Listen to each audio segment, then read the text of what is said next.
Next vehicle on the Staten Island Express. 2005 Dodge Ram 2500, 5.7 Hemi, and honestly it looks like it does belong in a junkyard, but the owner wants a definitive answer. So first of all, I hooked up the battery. We got 2.6 amps parasitic drain. Okay, I'll keep that in mind.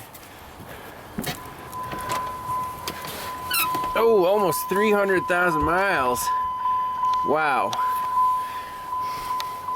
Well, let's hook up the scanner, scan it for codes, start it up, see how it runs. I checked the oil, transmission fluid, those are fine. Start from the basics, see what happens. Well, the auto scan is not going very well. It's been here for a few minutes and it just scanned the PCM and doesn't want to do the TCM. So let's back out of here. I think it's locked up. Let's try again. And I'm just gonna go to the ECM. It read the VIN, but it seems like, well, if the bus was down, I think the cluster would say no bus. But if you can't talk to any of the other modules, fail to get VCI information. Oh. Let's see, turn key off. Key back on. Okay. That's on. Automatically search.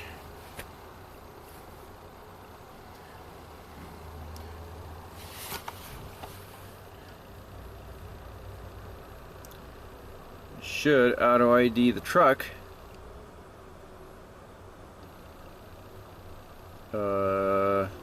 There we go. Yep, Ram 2005 5.7. And let's just go to the PCM.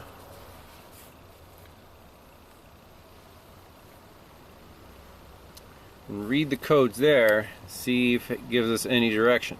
I haven't tried starting it yet. Okay, here we go. In the PCM, read fault code. Battery temperature circuit high, ambient. It doesn't really help anything. Let's look at live data.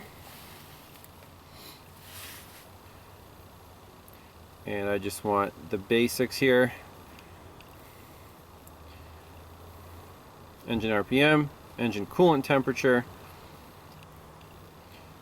intake air temp degrees, map vacuum,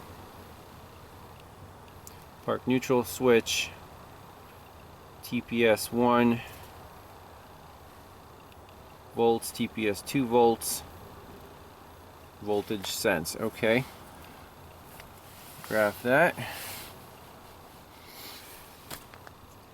Okay, let's try to start this thing up.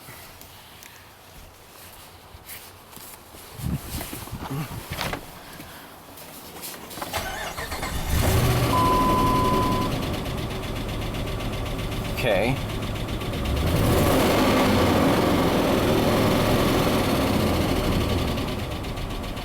Definitely feels like it has a single cylinder misfire. So that's all good.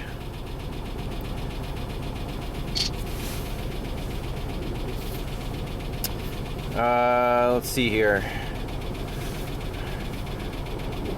So the misfire counters are in OBD2. There's a special function right there. So let's do, where are the misfire counters? Which cylinder is misfiring?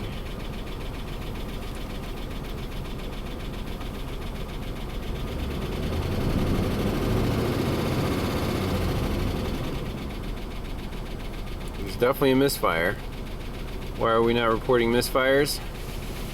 I'm not sure. Let's see, historical misfire.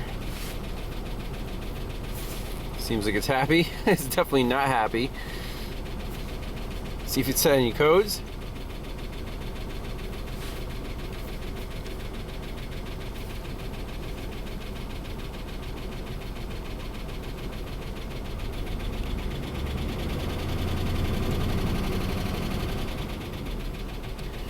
So that ticking right there, I think a cam is worn out.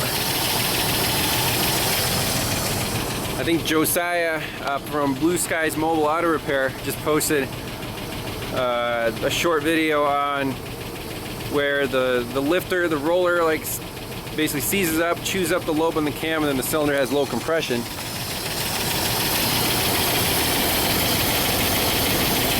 That sounds like that's the case.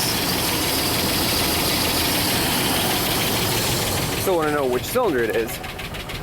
Maybe we can get an in-cylinder pressure transducer. Okay, so you can't. Let's see. Okay. Just want to clear these DTCs. Yes. Okay. So those are hard faults.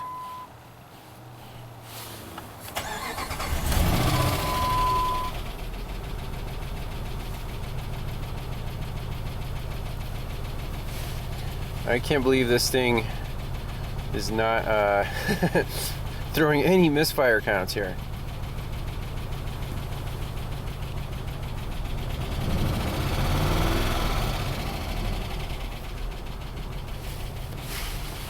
So the wheels are on blocks. He also wanted me to check if it shifts okay.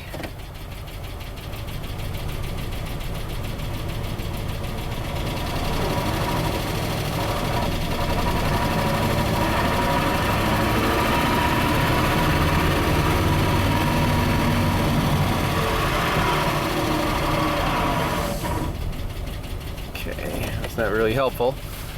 Speedometer doesn't work. Let's see, is there a vehicle speed signal?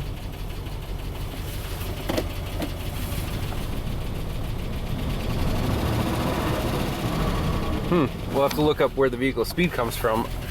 Apparently it's not from the transmission. Can we even talk to the transmission?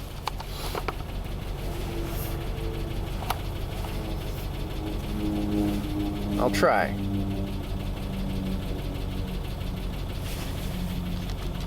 Well, still can't talk to the transmission.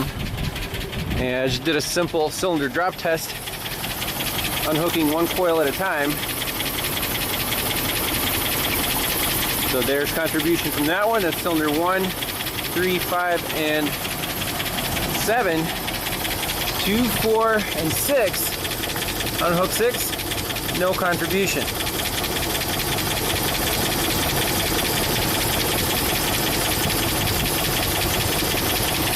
So, seems like cylinder 6 missing compression or missing something. But we can at least diagnose why it's misfiring. But this truck, power steering doesn't work. Can't talk to anything. So the owner does not want me to spend, 4 hours diagnosing each separate issue. He just wants an opinion. Is this truck worth putting money into? And my honest opinion, nope. Okay, so the computer definitely recognized when we were unplugging the ignition coils. Clear DTCs.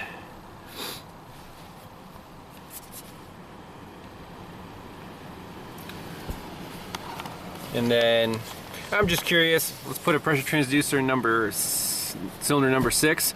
Hey, it's just like the Chevy, cylinder number 6. And see if we see anything interesting on the scope. Misfire counter doesn't work because low fuel. Hey, low fuel. Now, I don't know. That doesn't work, that doesn't work. Speedometer didn't work. I guess our oil pressure works. And our temperature is going up slowly. But either this thing's out of gas, can't do misfire monitors, the voltmeter is not working. Yeah, we got issues here. Well, here's one of the spark plugs out of cylinder number 6. It's wet with gas, so that's definitely a cylinder that was misfiring. It's a double spark plug system, so it's a waste spark coil per cylinder. pretty cool. There you go. So let's pop the pressure transducer in that spark plug hole, run it, see what happens. I just noticed this thing has 2 engine computers. I don't know if that's a problem or not, but it's been around the block. But we'll just leave that alone. We're worried about engine mechanical right now. So pressure transducer, this is the updated 265 PSI. And we're in that spark plug hole. Let's hook up the laptop and rev this thing up. So let's go ahead and select the 265 PSI. Go, that's at 0. Oh, let's do 135. Start it up, and by the way, the truck's not going to sleep. The ignition key's out. You can open and close the door. The window still works. That explains our parasitic draw. But anyways, look at the screen.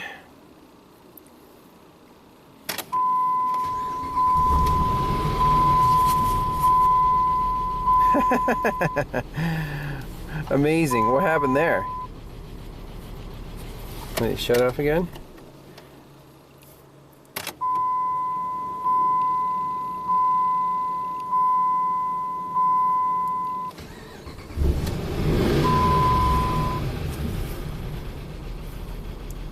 So I'm guessing the intake valve's not opening.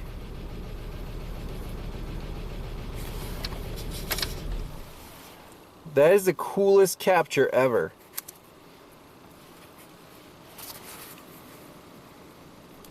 Amazing. So you can see the first hump actually built pressure, and then the exhaust valve opened, right? Then to push the exhaust out, exhaust valve closes. Now the intake is supposed to open. So basically TDC exhaust, it finished the exhaust stroke, the intake valve did not open, and now it's going full vacuum back up to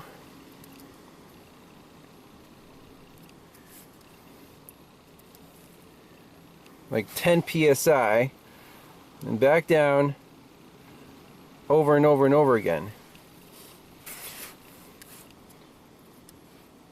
See, when it's idling, there's the exhaust, and then when the intake valve is supposed to open, the intake valve does not open.